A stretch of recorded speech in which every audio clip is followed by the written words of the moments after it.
Hey everyone, welcome to The Great Everything. I'm Patrick, a former banking lawyer who saw the light and quit to dedicate my life to culture and philosophy. So here's the thing. I think it's intuitively evident that we live in a depressed age, and that many of us struggle to find meaning in our day-to-day, in our jobs, in our pursuits, and even in our relationships. You turn on the news and it's an endless orgy of misery. You look around and you see people on the subway, tight-lipped, dead stares, heading to a job they hate, hands clenched around a coffee that at times feels like it's the only thing separating them from self-annihilation. Nobody's talking to each other without a screen to mediate the interaction. You always see that in restaurants, couples just on their phones. Who are they talking to? And as far as our actual culture goes, we're in the age of the superficial, of form over substance, total vacuity of content. I mean, we follow YouTubers who are saying nothing at all, just to feel that human connection with someone, or at least an echo of it. We're into life hacks. It's all about how to beat anxiety in 10 easy steps, how to learn a language in 3 weeks. I speak 5 languages, people. I've not ever learned one in 3 weeks. There's no real understanding here. It's just shortcuts. But there's no shortcuts to wisdom. There's no life hack for being a human. And as far as our self-worth is concerned, well, we're told that we're guilty. We're guilty for all the bad things that our culture has done. You, literally you bear this original sin from which there is no escape but atonement. It's like I woke up one day and suddenly everyone's a Catholic.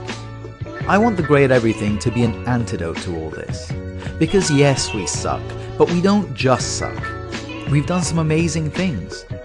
Our cultural heritage, our music, our art, our poetry, our technological innovations, and the big questions we've asked in our search for knowledge, these things are the best of humanity.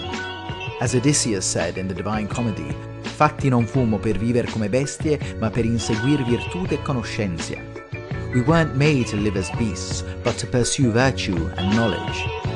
And remarkably often, our culture is also the answer to our quest for meaning. Our philosophers have left us with great ideas on how to frame life in a manner that is worth living. Our artists have left us monuments that stand testament to our incredible creative potential. Our storytellers, from Shakespeare to DC Comics, have left us with tales that can inspire us to do better. And history isn't a thing to be ashamed of, it's a thing to understand profoundly so that we don't repeat the mistakes of our ancestors. Now, stopping for a moment to engage with all these things deeply, not as a life hack, but as a form of real meditation, will enrich your life with beauty and wisdom and meaning. The cultural accomplishments I talk about here on The Great Everything, from the Sistine Chapel to opera to jazz to Batman, have stood the test of time, and there's a reason for that. It's because they are universal and they're timeless, and because they say something true about us as human beings across the ages. So that's what I'm trying to do here, to point you in the direction of those ideas, stories, and works of art that make humanity truly great.